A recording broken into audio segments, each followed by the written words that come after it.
my PowerPoint is about what we will use to power cars in the future.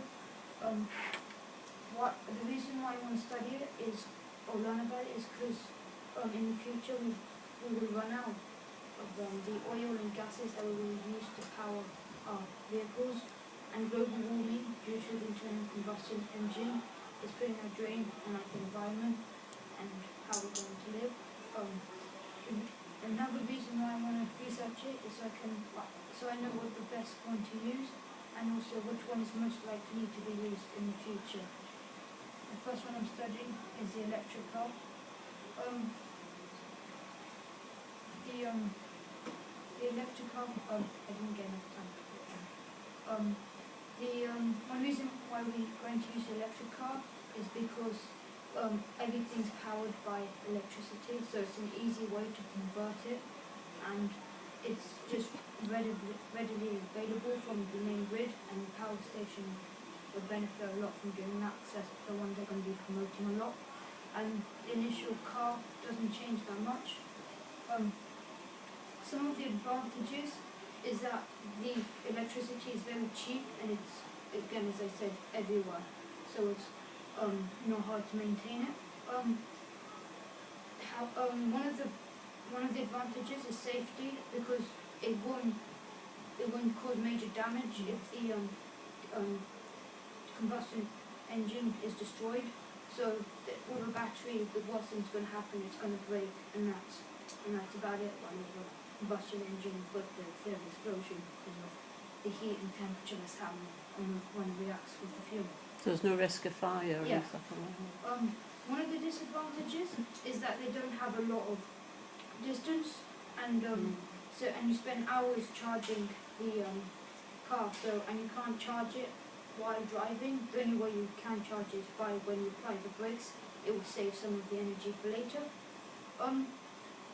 The best way to use it is short distances, but when you're on a long trip, that very limits your usage of the car and how you're going to use it in Europe. My second power source is the hydrogen fuel cell. One reason why most people are turning to this source of fuel is because hydrogen is everywhere. It's the most basic element there is, and it's everywhere. However, the disadvantages is that it's not by itself going naturally, and it takes a lot of pressure and power to split it. Also, it's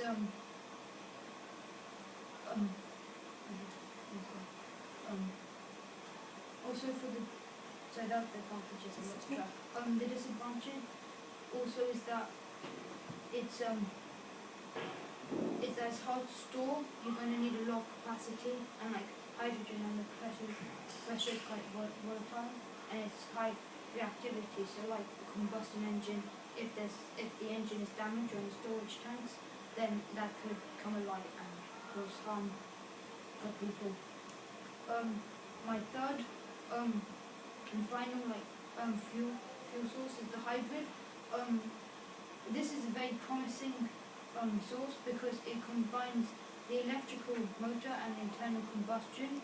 So you've got long range for the journeys when you need it, but you've also got a renewable fuel source and for the short distances for when I commute to work. It doesn't change the car that much, which is why most of the power is being sent into this. Advantages, like I said, is that the car doesn't change too much. You don't have to change the frame, and the way you produce the cars and receive the fuel is very easy, and you don't have to change your routine too much.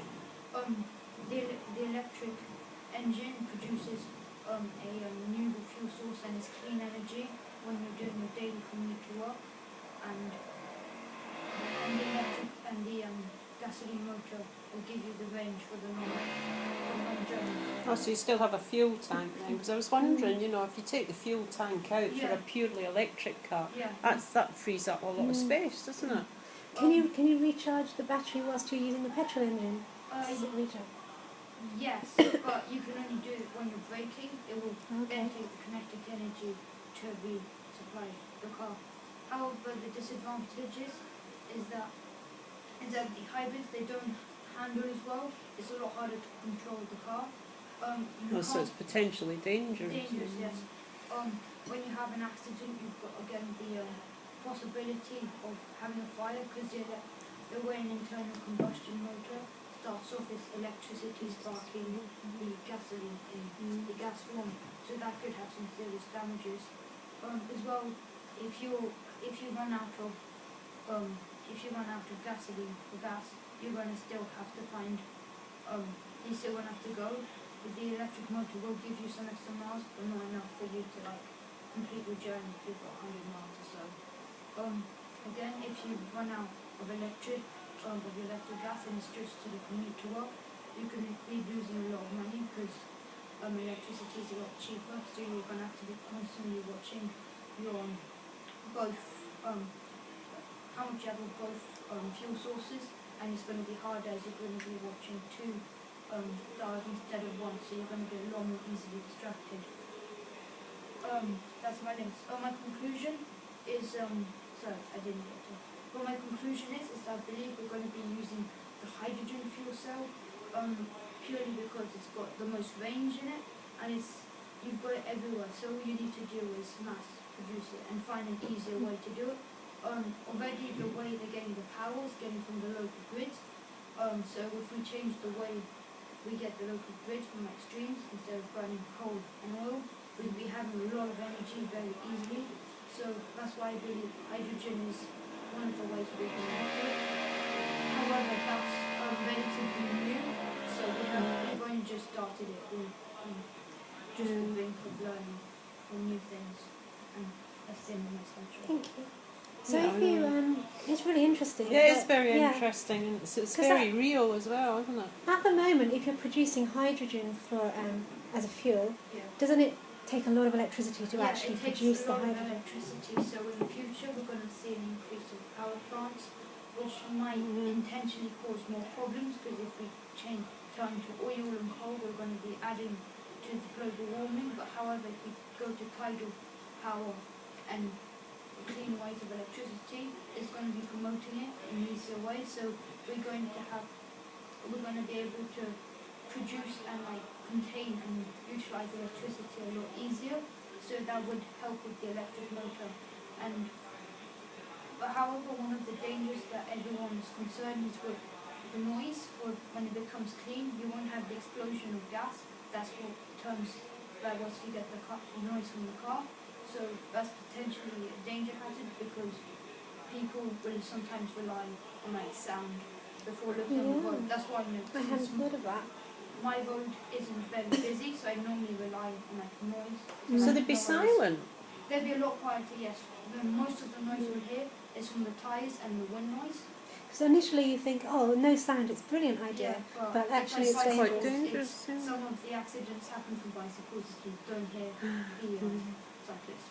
You do rely on the combination of your senses, don't you? Do you see this hybrid as a sort of interim measure before you get to fully electric? Yes, I see the hybrid as more of a test motor, so people get used to the electric driving, and as more people become aware that more people are using electric motors, which are silent, more people will pay more attention, so it's bridging the gap between the two. What do you think? Thinking ahead into the future, which you are doing, and you use this interim measure and get people used to the idea of the electric car. What effect do you think that might have on the sort of overall transport network in Britain? The overall transport, I think trains already use electric because of the overhead wires and sometimes passing through the rails. So I think it's already been integrated into our society without us being fully aware. But I think, for example, hydrogen is sometimes used in rockets, and it gives off clean water as an excess product.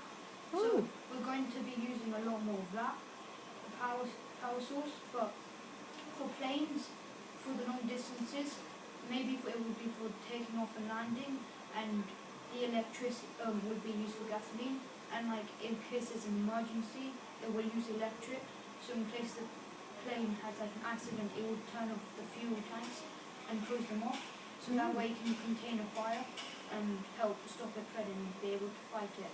And the electric motors will be able to help stabilise the plane without too much of a problem. I was wondering, do you think,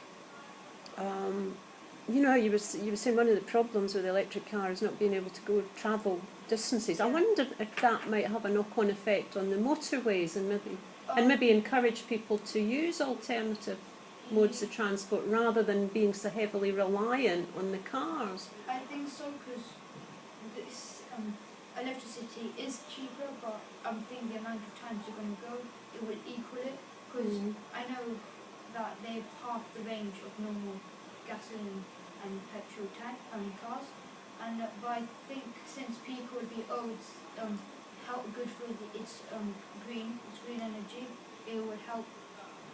That would help promote it, and more people want to use that. So in turn, car industries and all that will turn to that more, so they can get what they can give what the people want, which is nowadays a clean fuel source that is both efficient and reliant. So I think electricity, since as I said it's everywhere, we'll be using that one a lot.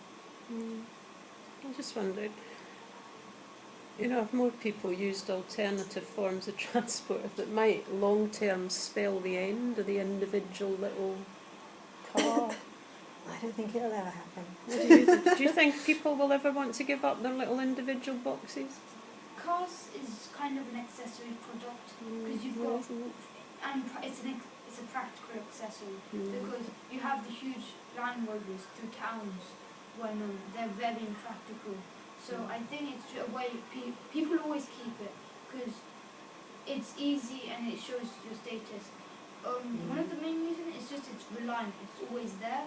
But unlike a train, plane, or just bus, you're going to have to wait, and if you miss it, you may have sometimes an hour wait just to be able to go where you go, and it may not go directly, and it may just be cheaper. So I think cars will always be there, and cars will always be there because they're always reliant and efficient in there, but also because that's what we're using to test these new fuel sources is cars, because everybody has a car, they're the easiest means of transport. So it's an easy way to help promote it. But I think once we found a good reliable fuel source like hydrogen or electricity, then that will be implemented into all other transports and helping them become more reliable. Because bus fares will go down, because bus fares are paying for the fuel that they're using and the driver's wage. So as the electricity price is lower than gas, that would help bring fares down, promoting buses more. And planes, the price of long distance plane travels will go down because of that as well. I like the sound of that. I like the sound of that. Yeah, I've just got one more question. Okay. Sorry, have I been dominating? No, I just wondered whether you came across anything that was completely different that's not hydrogen or electric, that they're thinking about maybe a good idea.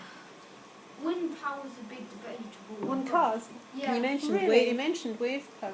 Yeah. Wave power That would be used to power our grids. Boats may use wind power since they're there. You've got no landmass that's obstructing you, so they will have that to add to their distance. But solar is a big one, but solar is very, very ineffective. Especially in this country. You only get 15% of the solar power transformed, but you can get more, but the prices goes up extremely. I actually started with what we're going to use in the future to power the grids and all that. But I found there's just so many things. I would have to have a size this large just for one bit. Yeah. So cars is a lot easier because trains, planes, boats will follow what the cars are using, because that's what the masses use. And that would help promote safe fuel for the environment. So that will that would just help promote it. Okay. You got anything else? I think that's brilliant. very interesting. Thank you very much. I love learning new stuff.